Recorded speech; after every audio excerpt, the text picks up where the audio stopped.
wrote that beautiful piece, Sacred Ruins, and we are so grateful to be making its premiere today for all of you.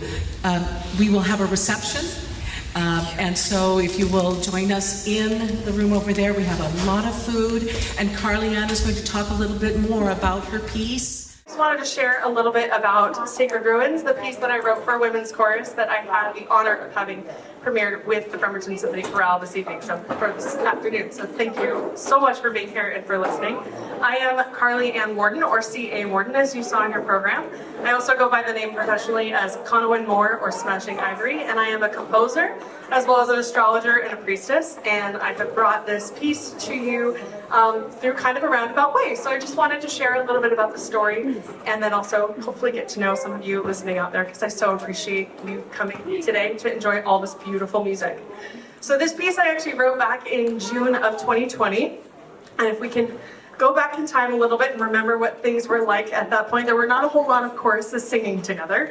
In fact, everything was being done virtually, and at the time when COVID had hit and everyone went into lockdown in March of 2020, we were all kind of wondering what life and reality was going to look like. So I took it upon myself to write this piece, and it was in the throes of COVID, and I was at the time up very, very late because my husband was on a graveyard shift, and I decided to adopt that shift with him. So deep in the darkness of this Sacred Ruins was born. And at the time, I had the pleasure of singing with Lyrica Ladies Ensemble of Puget Sound, a group that was run by our director, Leanne Campos, of some incredible women who sang together for over 20 years in this community. And it was such an amazing group that I had the privilege and honor to sing with. And so at the time, I thought to myself, I should write for this women's group because I have all this time on my hands and nothing to do. So I committed to writing this piece, and in that I was searching for light during this dark hour in the middle of the night as I'm toiling away composing this. I do have a background classically in composition at the at the Boston Conservatory of Music, as well as Cornish College of the Arts is where I received my bachelor's in composition. Most of my background is in composing for theatrical performance and film score, and also lots of modern classical composition. So going about this work was a completely new experience. Most of the music was improvised vocally, and then it was taken to my scoring software and turned into the piece you heard this afternoon.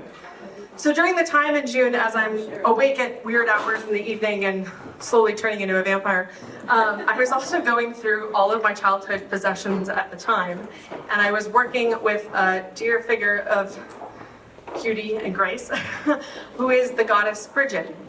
Now, the goddess Bridget, if you're unfamiliar, she's also known as Saint Bridget in the Catholic Church. She is an Irish goddess originally, and she's known as the goddess of the healing waters, the goddess of the forge, and the goddess of the bard. Now, bard, of course, inspired me because bards are singers and storytellers of the entire history of their culture, of their humankind. But actually, in the time, I was being forged anew as I went through each of my childhood possessions, reliving those memories and trying to get it down to something a little more manageable, because my dear sweet mother, who is here today, this afternoon, saved so many beautiful memories for me, and I had to pare it down as I moved into my new home and was living there. So as I pared down all of my possessions and let go of many things, there was a lot of memory and nostalgia being stirred up within me, and I felt the hands of Bridget forging me into a new person, into a new composer, into a new artist, as I wrote this piece late into the night. So this piece itself is inspired by the ruins of Ireland that you can walk through today and experience the magnitude of cultures that have come before us. It's inspired by the connection of all history of humankind as we stare at ruins and stones in the ground, and we can almost hear the echoes of ages past as they ripple through the air. And this poetry is what I wrote in reflection of that.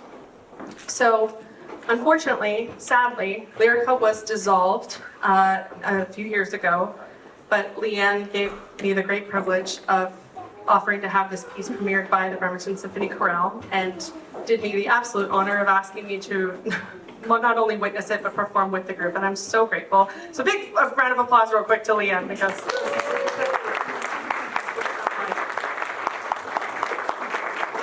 and since that original forging and composing, I am now a mother to two adorable kids who are not here today, but they're 3 and 2 years old, my boys. And I am really grateful to watch them grow, and they've heard me rehearse this piece for many years, sort of in quiet silence, and now for this concert.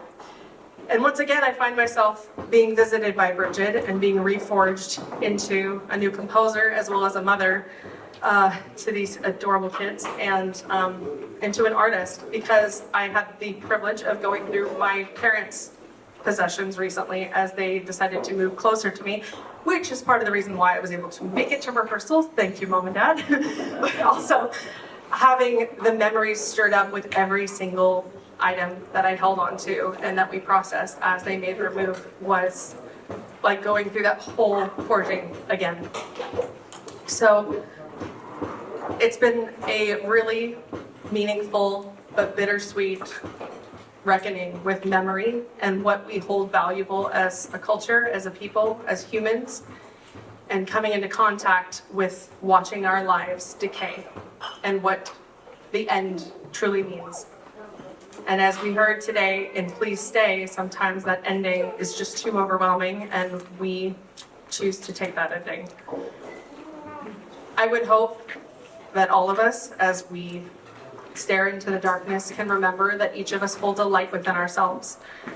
And that as we stare at decay, of ruin, of cultures and civilizations that have gone before us, we can hear those echoes of ages past, those civilizations that have gone before us, and recognize that we as humans endure suffering, and that that is inevitable, but that through our unity, through our connection in community, we find the light in each other.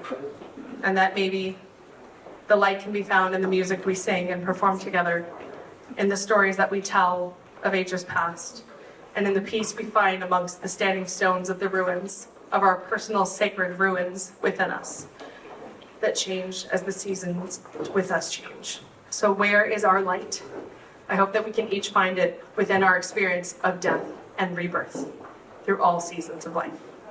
Thank you so much for listening and for enjoying this reception. I hope you all enjoyed the concert. Please continue to enjoy your afternoon, and thank you so much.